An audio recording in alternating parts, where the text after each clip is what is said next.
ಮಿತ್ರರೇ ನಮಸ್ಕಾರ. ಮಿತ್ರರೇ, ಇರಾನ್ ವಿರುದ್ಧದ ಈ ಯುದ್ಧದಲ್ಲಿ ಕಳೆದ ಕೆಲ ಗಂಟೆಗಳಲ್ಲಿ ಆದಂಥ ಒಂದಷ್ಟು ಡೆವಲಪ್ಮೆಂಟ್ಗಳನ್ನು ಈ ವಿಡಿಯೋದಲ್ಲಿ ನಿಮಗೆ ತಿಳಿಸುವಂಥ ಪ್ರಯತ್ನ ಮಾಡ್ತೀನಿ. ಅದರಲ್ಲಿ ಅತ್ಯಂತ ಮುಖ್ಯವಾಗಿ ಇಸ್ರೇಲಿ ಪ್ರಧಾನಿ ಬೆಂಜಮಿನ್ ನೆತನ್ಯಾಹು 2 ಪ್ರಮುಖ ಘೋಷಣೆಗಳನ್ನು ಮಾಡಿದ್ದಾರೆ. ಇದು ಈ ಇಡೀ ಯುದ್ಧಕ್ಕೆ ಬಹಳ ದೊಡ್ಡ ಟ್ವಿಸ್ಟ್ ಅನ್ನು ಕೊಡುವಂಥ ಸಾಧ್ಯತೆಗಳಿದ್ದಾವೆ. ಅದರ ಬಗ್ಗೆಯೂ ಕೂಡ ನಿಮಗೆ ತಿಳಿಸ್ಕೊಡ್ತೀನಿ. ಹಾಗೆ ಅಮೆರಿಕ ಮಿಡಲ್ ಈಸ್ಟ್ನ ತನ್ನ ಮಿತ್ರ ದೇಶಗಳಿಗೆ ದೊಡ್ಡ ಪ್ರಮಾಣದಲ್ಲಿ ಶಸ್ತ್ರಾಸ್ತ್ರ ಪೂರೈಕೆ ಮಾಡೋದಕ್ಕೆ ನಿರ್ಧಾರ ಮಾಡಿದೆ. ಅದು ಕೂಡ ಭಾರಿ ಮಹತ್ವವನ್ನು ಪಡೆದುಕೊಂಡಿದೆ. ಇನ್ನೊಂದು ಕಡೆಯಲ್ಲಿ ಇರಾನ್ನ ಸರ್ವೋಚ್ಚ ನಾಯಕನಾಗಿ ಹೊಸದಾಗಿ ಅಧಿಕಾರಕ್ಕೆ ಬಂದಿರುವಂಥ ಮಜ್ತಾಬಾ ಕಮೇನಿ ಏನಾಗಿದ್ದಾರೆ, ಬದುಕಿದಾರೋ ಇಲ್ವೋ, ಈ ಎಲ್ಲ ಅನೇಕ ಪ್ರಶ್ನೆಗಳಿದಾವಲ್ಲ. ಈ ಸಂದರ್ಭದಲ್ಲಿ ಇರಾನ್ನ ಸ್ಟೇಟ್ ಮೀಡಿಯಾ ಮಜ್ತಾಬಾ ಕಮೇನಿಯ ಒಂದು ವಿಡಿಯೋವನ್ನು ರಿಲೀಸ್ ಮಾಡಿದೆ. ಇದರ ಜೊತೆಗೆ ಭಾರತದ ಫಾರಿನ್ ಪಾಲಿಸಿಯ ಬಗ್ಗೆ ಭಾರತದ ಒಳಗೆ ಸಾಕಷ್ಟು ಚರ್ಚೆಗಳಾಗ್ತಾ ಇದ್ದಾವೆ. ವಿಪಕ್ಷಗಳು ಸರ್ಕಾರದ ನಡೆಯನ್ನು ಟೀಕಿಸ್ತಾ ಇದ್ದಾವೆ. ಪರ ವಿರೋಧ ಎರಡೂ ಕೂಡ ಚರ್ಚೆಗಳು ದೇಶದ ಒಳಗೆ ನಡೀತಾ ಇದೆ. ಈ ಸಂದರ್ಭದಲ್ಲಿ ಕಾಂಗ್ರೆಸ್ನ 2 ಪ್ರಮುಖ ನಾಯಕರು ಕಾಂಗ್ರೆಸ್ನ ಟಾಪ್ ಲೆವೆಲ್ನ ನಾಯಕರ ನಿರ್ಧಾರದ ವಿರುದ್ಧವೇ ತಿರುಗಿ ಬಿದ್ದಿದ್ದಾರೆ. ಇದು ಹೊಸ ರಾಜಕೀಯ ಚರ್ಚೆಗೆ ಕಾರಣ ಆಗಿದೆ. ಅದರ ಬಗ್ಗೆಯೂ ಕೂಡ ನಿಮಗೆ ಈ ವಿಡಿಯೋದಲ್ಲಿ ತಿಳಿಸ್ಕೊಡುವಂತಹ ಪ್ರಯತ್ನ ಮಾಡ್ತೀನಿ. ನೀವು ಈ ವಿಡಿಯೋನ ಕೊನೆವರೆಗೂ ಮಿಸ್ ಮಾಡದೆ ನೋಡಿ. ಮೊದಲನೇದಾಗಿ ಮಿತ್ರರೇ, ಈ ಮಜ್ತಾಬಾ ಕಮೇನಿ ಇರಾನ್ನಲ್ಲಿ ಸುಪ್ರೀಂ ಲೀಡರ್ ಆಗಿ ಆಯ್ಕೆಯಾದ ಬಳಿಕ ಅವರು ಇದ್ದಾರೆ ಇಲ್ಲ ಅನ್ನೋದ್ರ ಬಗ್ಗೆ ಒಂದೇ ಒಂದು ಸುಳಿವು ಕೂಡ ಹೊರದೇಶಕ್ಕೆ ಆಗಿರಲಿ ಇರಾನ್ಗೆ ಸಿಕ್ಕಿಲ್ಲ. ಇರಾನ್ನ ಜನರಿಗೆ ಗೊತ್ತಿಲ್ಲ ನಮ್ಮ ಸುಪ್ರೀಂ ಲೀಡರ್ ಎಲ್ಲಿದ್ದಾರೆ, ಏನು ಮಾಡ್ತಾ ಇದ್ದಾರೆ, ಯುದ್ಧವನ್ನು ಮುನ್ನಡೆಸ್ತಾ ಇರೋದು ಅವರೇನಾ ಅಥವಾ ಅವರ ಹೆಸರಿನಲ್ಲಿ ಬೇರೆಯವರು ಮುನ್ನಡೆಸ್ತಾ ಇದ್ದಾರಾ, ಹೀಗೆ ಅನೇಕ ಗೊಂದಲಗಳಿದ್ದಾವೆ. ಅವರ ಸಣ್ಣ ಸುಳಿವನ್ನು ಕೂಡ ಇರಾನ್ನ ಸರ್ಕಾರ ಕೊಡ್ತಾ ಇಲ್ಲ. ಇದರ ನಡುವೆ ಮಜ್ತಾಬಾ ಬಗ್ಗೆ ಏನೇನು ಸುದ್ದಿಗಳು ಓಡಾಡ್ತಾ ಇದ್ದಾವೆ ಅಂತ ನಿಮಗೆಲ್ಲ ಗೊತ್ತು. ಅಮೆರಿಕ ಮತ್ತು ಇಸ್ರೇಲ್ ಹೇಳ್ತಾ ಇದ್ದಾವೆ ನಮ್ಮ ದಾಳಿಯಲ್ಲಿ ಮಜ್ತಾಬಾ ಕಮೇನಿಗೆ ಬಹಳ ಗಂಭೀರ ಗಾಯಗಳಾಗಿದ್ದಾವೆ, ಅವರು ಕೋಮಾದಲ್ಲಿರಬಹುದು ಅನ್ನುವಂತಹ ವರದಿಗಳಿದಾವೆ, ಅವರಿಗೆ ಕಾಲುಗಳಿಲ್ಲ ಅನ್ನುವಂತಹ ವರದಿಗಳಿದಾವೆ. ಹೀಗೆ ಮಜ್ತಾಬಾ ಬಗ್ಗೆ ತರಹೇವಾರಿ ಸುದ್ದಿಗಳು ಬರ್ತಾ ಇದ್ದಾವೆ. ಆದರೆ ಯಾವುದೂ ಕೂಡ ಅಧಿಕೃತ ಅಲ್ಲ. ಹೀಗಿರುವಂತಹ ಸಂದರ್ಭದಲ್ಲಿ ಮಜ್ತಾಬಾ ಕಮೇನಿಯ ಹೊಸದಾದಂತಹ ಒಂದು ವಿಡಿಯೋವನ್ನ ಇರಾನ್ನ ಸ್ಟೇಟ್ ಮೀಡಿಯಾ ರಿಲೀಸ್ ಮಾಡಿದೆ. ಅದು ಲೈವ್ ವಿಡಿಯೋ ಅಲ್ಲ, ಈ ಹಿಂದೆಯೇ ರೆಕಾರ್ಡ್ ಆದಂತಹ ವಿಡಿಯೋ. ಆದರೆ ಯಾವ ಸಂದರ್ಭದಲ್ಲಿ ರೆಕಾರ್ಡ್ ಆಗಿದ್ದು ಅನ್ನೋದ್ರ ಬಗ್ಗೆ ಯಾವುದೇ ಸುಳಿವಿಲ್ಲ. ಅದರಲ್ಲಿ ಯಾವುದೇ ಡೇಟ್ ಅನ್ನು ಮೆನ್ಷನ್ ಮಾಡಿಲ್ಲ. ಆದರೆ ಆ ವಿಡಿಯೋದಲ್ಲಿ ಮಜ್ತಾಬಾ ಕಮೇನಿ ಧಾರ್ಮಿಕ ಪಾಠವನ್ನು ಬೋಧಿಸ್ತಾ ಇರುವ ರೀತಿಯಲ್ಲಿದೆ. ಇದು ಇರಾನ್ನ ಸ್ಟೇಟ್ ಮೀಡಿಯಾ ಜಗತ್ತಿಗೆ ಕೊಟ್ಟಂತಹ ಮೆಸೇಜ್ ಅಂತ ಇದನ್ನು ವ್ಯಾಖ್ಯಾನಿಸಲಾಗ್ತಾ ಇದೆ. ಅದೇ ಸ್ಟೇಟ್ ಮೀಡಿಯಾದಲ್ಲೇ ಮಜ್ತಾಬಾ ಕಮೇನಿಯವರ ಒಂದು ರಿಟರ್ನ್ ಮೆಸೇಜ್ ಅನ್ನ ಈ ಹಿಂದೆ ಓದಲಾಗಿತ್ತು. ಅದನ್ನ ಬಿಟ್ಟರೆ ಮಜ್ತಾಬಾ ಕಮೇನಿಯವರ ಯಾವುದೇ ಹೊಸ ಸಂದೇಶಗಳು ಏನೂ ಕೂಡ ಪಬ್ಲಿಷ್ ಆಗಿರಲಿಲ್ಲ. ಹೀಗಾಗಿ ಮಜ್ತಾಬಾರ ಹೊಸ ವಿಡಿಯೋ ರಿಲೀಸ್ ಆಗಿದ್ದಕ್ಕೆ ಹೆಚ್ಚಿನ ಮಹತ್ವವನ್ನು ಕೊಡಲಾಗ್ತಾ ಇದೆ. ಇನ್ನು ಈ ಯುದ್ಧವನ್ನ ಅಮೆರಿಕ ಎಷ್ಟು ದಿನಗಳ ಕಾಲ ಮುಂದುವರಿಸುತ್ತೆ, ಇವತ್ತು ನಿಲ್ಲಿಸುತ್ತಾ, ನಾಳೆ ನಿಲ್ಲಿಸುತ್ತಾ, ಅಥವಾ ಇನ್ನೊಂದು ತಿಂಗಳು ಮುಂದುವರಿಯುತ್ತಾ, ಇದೆಲ್ಲದರ ಬಗ್ಗೆ ಸಾಕಷ್ಟು ಗೊಂದಲಗಳಿದಾವೆ. ಇಡೀ ಜಗತ್ತಿಗೆ ಅಮೆರಿಕ ಯಾವುದೇ ಸ್ಪಷ್ಟ ಉತ್ತರವನ್ನ ಕೊಡ್ತಾ ಇಲ್ಲ.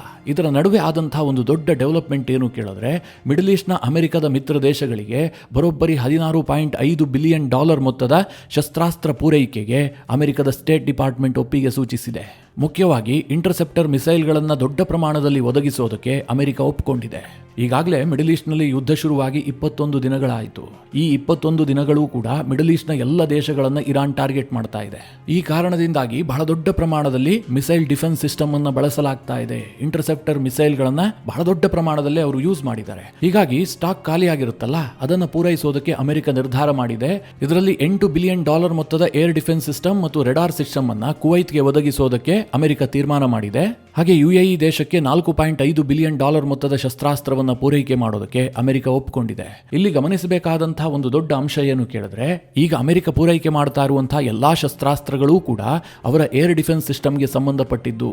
ಅಂದ್ರೆ ಈ ಯಾವ ದೇಶಗಳು ಕೂಡ ಇರಾನ್ ವಿರುದ್ಧವಾಗಿ ಅಫೆನ್ಸಿವ್ ಆಗೋದಕ್ಕೆ ನಿರ್ಧಾರ ಮಾಡ್ತಾ ಇಲ್ಲ, ಕೇವಲ ಡಿಫೆನ್ಸಿವ್ ಆಗಿದ್ದಾವೆ. ಇರಾನ್ನಿಂದ ಬರುವಂತಹ ದಾಳಿಯನ್ನು ತಡೆಯೋದಕ್ಕೋಸ್ಕರವಾಗಿ ಅಮೆರಿಕ ಈ ಶಸ್ತ್ರಾಸ್ತ್ರವನ್ನು ಪೂರೈಕೆ ಮಾಡ್ತಾ ಇದೆ. ಇದೆಲ್ಲದರ ನಡುವೆ ಟ್ರಂಪ್ ಇವತ್ತು ಗಲ್ಫ್ನ ನಾಯಕರೊಂದಿಗೆ ಮಾತನಾಡಿದ್ದಾರೆ. ಉದ್ದೇಶ ಏನು ಕೇಳಿದ್ರೆ, ಈದ್ನ ಶುಭಾಶಯವನ್ನು ತಿಳಿಸೋದಕ್ಕೆ ಟ್ರಂಪ್ ಕರೆ ಮಾಡಿದ್ದಾರೆ ಅಂತ ಹೇಳಲಾಗ್ತಾ ಇದೆ. ಆದರೂ ಸಹ ಯುದ್ಧದ ಬಗ್ಗೆ ಟ್ರಂಪ್ ಅವರು ಮಿಡಲ್ ಈಸ್ಟ್ನ ದೇಶಗಳಿಗೆ ಕೆಲವೊಂದಷ್ಟು ಭರವಸೆ ಕೊಟ್ಟಿದ್ದಾರೆ ಎನ್ನುವಂಥ ಮಾಹಿತಿಗಳು ಕೂಡ ಇದ್ದಾವೆ. ಈ ಮಾತುಕತೆಗೆ ಯಾಕೆ ಪ್ರಾಮುಖ್ಯತೆ ಬಂದಿದೆ ಕೇಳಿದ್ರೆ, ಈ ಗಲ್ಫ್ನ ರಾಷ್ಟ್ರಗಳಲ್ಲಿ ಇತ್ತೀಚೆಗೆ ಒಂದು ಭಾವನೆ ಬಿಲ್ಡ್ ಆಗ್ತಾ ಇದೆ. ಅದರಲ್ಲೂ ಮುಖ್ಯವಾಗಿ ಕತಾರ್ನ ರಾಸ್ ಲಫಾನ್ ಮೇಲೆ ದಾಳಿ ಆಯ್ತಲ್ಲ, ಕತಾರ್ನ ಗ್ಯಾಸ್ ಫೀಲ್ಡ್.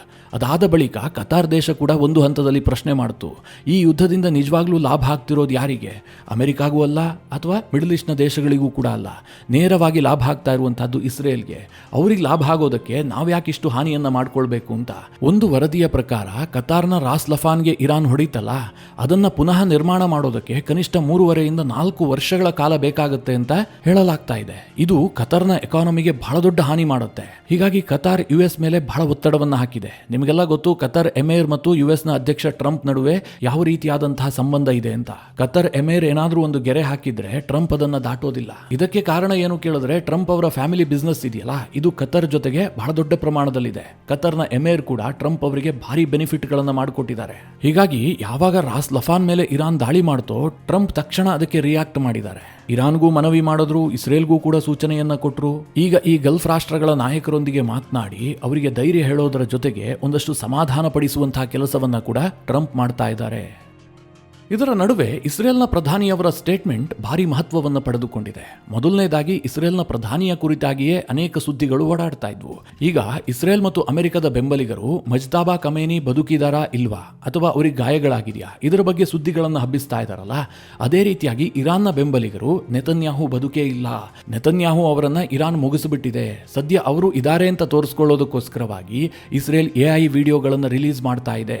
ಹೀಗಂತ ನೆತನ್ಯಾಹು ಕುರಿತಾಗಿ ಒಂದಷ್ಟು ಕಪೋಲ ಕಲ್ಪಿತ ಸುದ್ದಿಗಳನ್ನು ಹಬ್ಬಿಸಲಾಗ್ತಾ ಇತ್ತು. ನೆತನ್ಯಾಹು ತಾನು ಬದುಕಿದ್ದೀನಿ ಅಂತ ವಿಡಿಯೋ, ಫೋಟೋ ಇದನ್ನೆಲ್ಲ ರಿಲೀಸ್ ಮಾಡಿದ್ರೂ ಕೂಡ ಜನ ನಂಬುತ್ತಾ ಇರಲಿಲ್ಲ. ಒಮ್ಮೆ ನೆತನ್ಯಾಹು ಅವರ ವಿಡಿಯೋದಲ್ಲಿ 6 ಬೆರಳಿದೆ ಅಂತಾಯ್ತು, ಮತ್ತೊಮ್ಮೆ ನೆತನ್ಯಾಹು ಕೈಯಲ್ಲಿ ಉಂಗುರ ಇಲ್ಲ ಅಂತಾಯ್ತು, ಮತ್ತೊಮ್ಮೆ ನೆತನ್ಯಾಹು ಶೇಕ್ ಹ್ಯಾಂಡ್ ಮಾಡಿರೋದ್ರಲ್ಲಿ ವ್ಯತ್ಯಾಸ ಇದೆ ಅಂತ ಹೇಳಿದ್ರು. ನೆತನ್ಯಾಹು ಅವರ ಹಲ್ಲುಗಳೇ ಸರಿ ಇಲ್ಲ, ಇದು AI ಅಂತ ಮತ್ತೊಂದು ಫೋಟೋವನ್ನ ವೈರಲ್ ಮಾಡಿದ್ರು. ಹೀಗೆ ನೆತನ್ಯಾಹು ತಾನು ಬದುಕಿದ್ದೀನಿ ಅಂತ ಸಾಬೀತು ಮಾಡೋದಕ್ಕೆ ಕಷ್ಟಪಡುವಂತಹ ಪರಿಸ್ಥಿತಿ ಉಂಟಾಗಿತ್ತು. ಇದೆಲ್ಲಾ ಗೊಂದಲಗಳಿಗೆ ತೆರೆ ಎಳಿಬೇಕು ಅಂತ ಸ್ವತಃ ನೆತನ್ಯಾಹು ಅವರು ಲೈವ್ ಪತ್ರಿಕಾಗೋಷ್ಠಿಯನ್ನ ನಡೆಸಿದ್ರು. ಸಾಕಷ್ಟು ಪತ್ರಕರ್ತರಿಗೆ ಆಹ್ವಾನವನ್ನ ಕೊಟ್ಟು ಒಂದು ಪತ್ರಿಕಾಗೋಷ್ಠಿ ನಡೆಸಿಬಿಟ್ರು. ಅದರಲ್ಲಿ ನೆತನ್ಯಾಹು ಅವರ ಮೊದಲ ಘೋಷಣೆ ಏನಾಗಿತ್ತು ಕೇಳಿದ್ರೆ, ಐ ಆಮ್ ಇನ್ ಅಲೈವ್, ನಾನು ಬದುಕಿದ್ದೀನಿ ಅಂತ ನೆತನ್ಯಾಹು ಪತ್ರಕರ್ತರ ಮುಂದೆ ಘೋಷಣೆ ಮಾಡಿದ್ರು. ನೆತನ್ಯಾಹು ಅವರ ಈ ಪತ್ರಿಕಾಗೋಷ್ಠಿಯಲ್ಲಿ ಬಹಳ ಪ್ರಾಮುಖ್ಯತೆಯನ್ನು ಪಡೆದುಕೊಂಡಿದ್ದು 2 ಮುಖ್ಯವಾದಂತಹ ಅಂಶಗಳು. ಮೊದಲನೇದಾಗಿ ನೆತನ್ಯಾಹು ಘೋಷಣೆ ಮಾಡ್ತಾರೆ, ಈಗ ಇರಾನ್ ಯುರೇನಿಯಂ ಅನ್ನು ಶುದ್ಧೀಕರಣ ಮಾಡುವಂತಹ ಸಾಮರ್ಥ್ಯವನ್ನ ಹೊಂದಿಲ್ಲ, ಆ ಸಾಮರ್ಥ್ಯವನ್ನ ನಾವು ನಾಶ ಮಾಡಿಬಿಟ್ಟಿದ್ದೀವಿ ಅಂತ ನೆತನ್ಯಾಹು ಘೋಷಣೆ ಮಾಡ್ತಾರೆ. ಮಿತ್ರರೇ, ಇದು ಬಹಳ ಇಂಪಾರ್ಟೆಂಟ್ ಆದಂತಹ ಘೋಷಣೆ. ಯಾಕೆ ಕೇಳಿದ್ರೆ ಈ ಯುದ್ಧ ಶುರುವಾಗೋದಕ್ಕೆ ಕಾರಣವೇ ಇದು. ಇರಾನ್ ಇವತ್ತು ದೊಡ್ಡ ಪ್ರಮಾಣದಲ್ಲಿ ಯುರೇನಿಯಂ ಅನ್ನು ಎನ್ರಿಚ್ ಮಾಡ್ತಾ ಇದೆ. ಅದನ್ನು ವೆಪನ್ ಗ್ರೇಡ್ಗೆ ಅವರು ಎನ್ರಿಚ್ ಮಾಡುವಂಥ ಸಾಮರ್ಥ್ಯವನ್ನು ಹೊಂದಿದ್ದಾರೆ. ಈಗಾಗಲೇ 60% ಎನ್ರಿಚ್ ಆದಂತಹ ಯುರೇನಿಯಂ ಇರಾನ್ ಬಳಿಯಲ್ಲಿ ಇದೆ. ಅದನ್ನು 90%ಗೆ ಏರಿಸಿದ್ದೆ ಆದರೆ ಇರಾನ್ ನ್ಯೂಕ್ಲಿಯರ್ ಪವರ್ ದೇಶ ಆಗಿಬಿಡುತ್ತೆ, ಅವರ ಬಳಿಯಲ್ಲೂ ಕೂಡ ನ್ಯೂಕ್ಲಿಯರ್ ಬಾಂಬ್ಗಳು ಬಂದುಬಿಡ್ತವೆ. ಹೀಗಂತ ಇಸ್ರೇಲ್ ವಾದ ಮಾಡ್ತಾ ಇತ್ತು, ಅಮೆರಿಕ ವಾದ ಮಾಡ್ತಾ ಇತ್ತು. ಇದೇ ಕಾರಣಕ್ಕೋಸ್ಕರವಾಗಿ ಯುದ್ಧವೂ ಕೂಡ ಶುರುವಾಯಿತು. ಈಗ ಮಿತ್ರರೇ, ಇಸ್ರೇಲ್ನ ಪ್ರಧಾನಿ ಬೆಂಜಮಿನ್ ನೆತನ್ಯಾಹು ಹೇಳ್ತಾ ಇದ್ದಾರೆ, ಇರಾನ್ನ ಯುರೇನಿಯಂ ಎನ್ರಿಚ್ ಮಾಡುವಂತಹ ಸಾಮರ್ಥ್ಯ ಇದೆಯಲ್ಲ, ಅದನ್ನು ನಾವು ಕಂಪ್ಲೀಟ್ ಆಗಿ ನಾಶ ಮಾಡಿದ್ದೀವಿ ಅಂತ. ಆದರೆ ಇಲ್ಲೊಂದು ಟ್ವಿಸ್ಟ್ ಇದೆ. ನೆತನ್ಯಾಹು ಎಲ್ಲೂ ಕೂಡ ಇರಾನ್ ಬಳಿಯಲ್ಲಿರುವಂತಹ ಈಗಾಗಲೇ ಎನ್ರಿಚ್ ಆಗಿರುವಂತಹ ಯುರೇನಿಯಂ ಅನ್ನು ನಾವು ನಾಶ ಮಾಡಿದ್ದೀವಿ ಅಂತ ಹೇಳಿಲ್ಲ.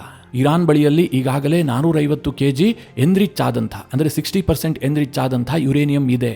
ಅಷ್ಟೊಂದು ಸ್ಟಾಕ್ ಪೈಲ್ಗಳನ್ನು ಇರಾನ್ ಹೊಂದಿದೆ ಅಂತೇಳಿ ಈ ಹಿಂದೆ ಇಸ್ರೇಲ್ ಆರೋಪ ಮಾಡಿತ್ತು, ಅಮೆರಿಕ ಕೂಡ ಆರೋಪ ಮಾಡಿತ್ತು. ಅದೇನಾಗಿದೆ ಅನ್ನೋದರ ಬಗ್ಗೆ ನೆತನ್ಯಾಹು ಎಲ್ಲೂ ಕೂಡ ಹೇಳಿಕೆ ಕೊಟ್ಟಿಲ್ಲ. ಆದರೆ ಇರಾನ್ ಇನ್ನು ಮುಂದೆ ಯಾವುದೇ ರೀತಿಯಲ್ಲೂ ಕೂಡ ಯುರೇನಿಯಂ ಅನ್ನ ಶುದ್ಧೀಕರಣ ಮಾಡೋದಕ್ಕೆ ಸಾಧ್ಯವೇ ಇಲ್ಲ ಅಂತ ನೆತನ್ಯಾಹು ಘೋಷಣೆ ಮಾಡಿದ್ದಾರೆ. ಇದು ಮಿತ್ರರೇ, ಯುದ್ಧ ನಿಲ್ಲೋದಕ್ಕೆ ಕಾರಣ ಆದರೂ ಕೂಡ ಆಶ್ಚರ್ಯ ಇಲ್ಲ.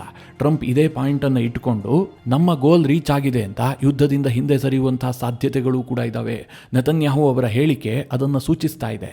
ಎರಡನೇದಾಗಿ ನೆತನ್ಯಾಹು ಇನ್ನೊಂದು ಘೋಷಣೆಯನ್ನು ಕೂಡ ಮಾಡಿದ್ದಾರೆ. ಇರಾನ್ ಬ್ಯಾಲಿಸ್ಟಿಕ್ ಮಿಸೈಲ್ ಸಾಮರ್ಥ್ಯವನ್ನ ನಾವು ಕಂಪ್ಲೀಟ್ ಆಗಿ ನಾಶ ಮಾಡಿದೀವಿ, ಅವ್ರು ಇನ್ಮುಂದೆ ಬ್ಯಾಲಿಸ್ಟಿಕ್ ಮಿಸೈಲ್ಗಳನ್ನು ತಯಾರು ಮಾಡೋದಕ್ಕೆ ಸಾಧ್ಯ ಇಲ್ಲ, ಹೀಗಂತ ಕೂಡ ನೆತನ್ಯಾಹು ಘೋಷಣೆ ಮಾಡಿದ್ದಾರೆ.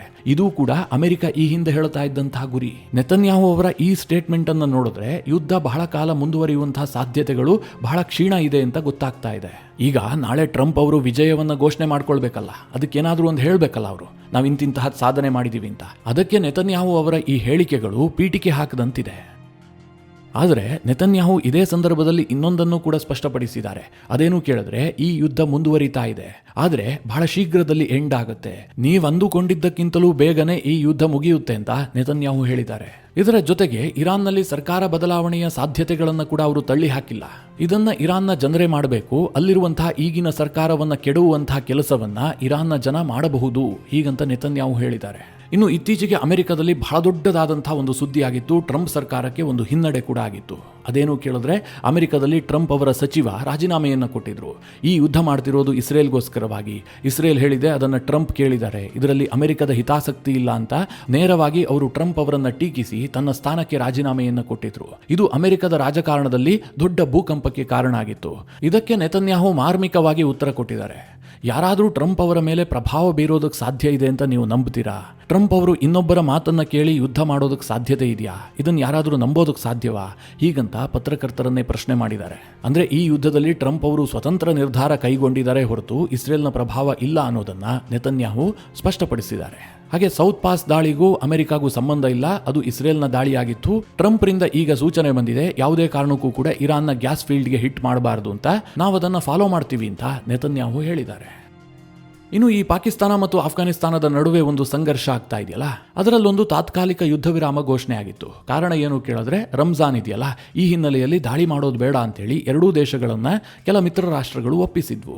ಹೀಗಾಗಿ 19 ಮಾರ್ಚಿಂದ 24 ಮಾರ್ಚ್ ವರೆಗೆ ಒಂದು ತಾತ್ಕಾಲಿಕ ಯುದ್ಧ ವಿರಾಮ ಘೋಷಣೆ ಆಗಿತ್ತು. ಆದರೆ ಈಗ ತಾಲಿಬಾನ್ ಸರ್ಕಾರ ಹೇಳ್ತಾ ಇದೆ, ಪಾಕಿಸ್ತಾನ ಯುದ್ಧ ವಿರಾಮವನ್ನು ವೈಲೇಟ್ ಮಾಡಿದೆ. ಅವರು ಅಫ್ಘಾನಿಸ್ತಾನದ 2 ಜಿಲ್ಲೆಗಳ ಮೇಲೆ 72 ರಾಕೆಟ್ಗಳನ್ನು ಲಾಂಚ್ ಮಾಡಿದ್ದಾರೆ. ಇದು ಯುದ್ಧ ವಿರಾಮದ ಸ್ಪಷ್ಟ ಉಲ್ಲಂಘನೆ ಅಂತ ತಾಲಿಬಾನ್ ಸರ್ಕಾರ ಹೇಳಿಕೊಂಡಿರೋದಾಗಿ ರಿಪಬ್ಲಿಕ್ ಟಿವಿ ವರದಿ ಮಾಡಿದೆ. ಆದರೆ ಈ ರಾಕೆಟ್ ದಾಳಿಯಿಂದ ಯಾವುದೇ ಸಾವು ನೋವುಗಳಾಗಿಲ್ಲ, ಅಪಾರ ಪ್ರಮಾಣದಲ್ಲಿ ಆಸ್ತಿ ಪಾಸ್ತಿಗೆ ಹಾನಿಯಾಗಿದೆ ಅಂತ ಆ ವರದಿಯಲ್ಲಿ ಉಲ್ಲೇಖ ಮಾಡಲಾಗಿದೆ. ಇನ್ನು ಇರಾನ್ ಮೇಲೆ ಅಮೆರಿಕ ಮತ್ತು ಇಸ್ರೇಲ್ ಮಾಡ್ತಾ ಇರುವಂತಹ ಯುದ್ಧ ಇದೆಯಲ್ಲ, ಇದು ಭಾರತದಲ್ಲಿ ರಾಜಕೀಯ ಸಂಘರ್ಷಕ್ಕೆ ಕಾರಣ ಆಗಿತ್ತು. ಪ್ರೆಸೆಂಟ್ ಗವರ್ನಮೆಂಟ್ನ ಕೆಲವೊಂದಷ್ಟು ತೀರ್ಮಾನಗಳನ್ನು ವಿಪಕ್ಷಗಳು ಟೀಕೆ ಮಾಡೋದಕ್ಕೆ ಶುರು ಮಾಡಿದ್ವು, ಮುಖ್ಯವಾಗಿ ಕಾಂಗ್ರೆಸ್ ಪಕ್ಷ. ಭಾರತ ಇರಾನ್ ಜೊತೆಗೆ ಬಹಳ ಗಟ್ಟಿಯಾಗಿ ನಿಂತ್ಕೊಳ್ಬೇಕು, ಇರಾನ್ನ ಸುಪ್ರೀಂ ಲೀಡರ್ ಹತ್ಯೆಯನ್ನು ಭಾರತ ಸರ್ಕಾರ ಖಂಡಿಸಬೇಕು, ಇದು ಕಾಂಗ್ರೆಸ್ನ ವಾದ ಆಗಿತ್ತು. ಆದರೆ ಮಿತ್ರರೇ, ಭಾರತ ಸರ್ಕಾರ ಅಂತಹ ಯಾವುದೇ ಎಕ್ಸ್ಟ್ರೀಮ್ ಸ್ಟೆಪ್ಗಳನ್ನು ತೆಗೆದುಕೊಂಡಿರಲಿಲ್ಲ.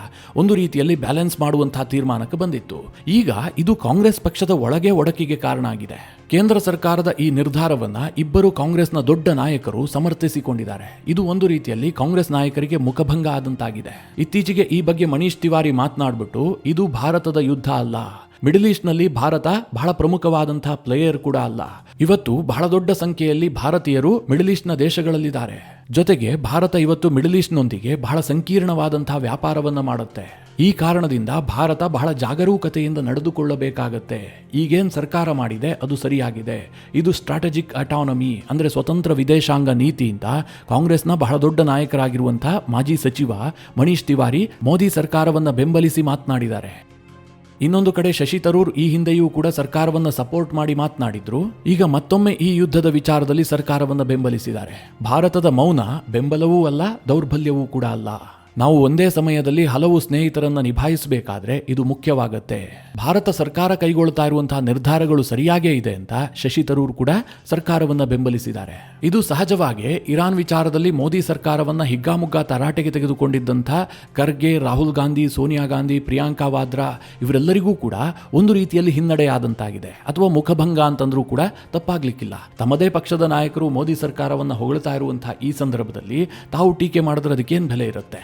ಈ ಸಂದರ್ಭದಲ್ಲಿ ನೀವು ಇನ್ನೊಂದು ವಿಚಾರವನ್ನ ಕೂಡ ಗಮನಿಸಬಹುದು. ಭಾರತದಲ್ಲಿರುವಂತಹ ರೀಜನಲ್ ಪಾರ್ಟೀಸ್ ಏನಿದಾವೆ, ಅದು SP, TMC, DMK ಹೀಗೆ INDIA ಕೂಟದ ಭಾಗ ಆಗಿರುವಂತಹ ಯಾವುದೇ ಸ್ಥಳೀಯ ಪಕ್ಷಗಳು ಕೂಡ ಈ ಯುದ್ಧದ ವಿಚಾರದಲ್ಲಿ ಸರ್ಕಾರವನ್ನ ಬಹಳ ತೀವ್ರವಾಗಿ ಖಂಡಿಸೋದಕ್ಕೆ ಹೋಗಿಲ್ಲ. ಅದು ಬ್ಯಾಕ್ ಫೈರ್ ಆಗುತ್ತೆ ಅನ್ನುವಂಥದ್ದನ್ನ ಅವರು ಗಮನಿಸಿದ್ದಾರೆ. ಆದರೆ ಕಾಂಗ್ರೆಸ್ನ ಕೆಲ ನಾಯಕರು ಬಹಳ ಧಾವಂತವನ್ನ ತೋರಿಸಿ ಸರ್ಕಾರವನ್ನ ಟೀಕಿಸೋದಕ್ಕೆ ಹೋಗಿ ಈಗ ತನ್ನದೇ ಪಕ್ಷದವರಿಂದ ಮುಜುಗರವನ್ನ ಎದುರಿಸಬೇಕಾದಂತಹ ಸನ್ನಿವೇಶ ನಿರ್ಮಾಣ ಆದಂತೆ ಕಂಡು ಬರ್ತಾ ಇದೆ.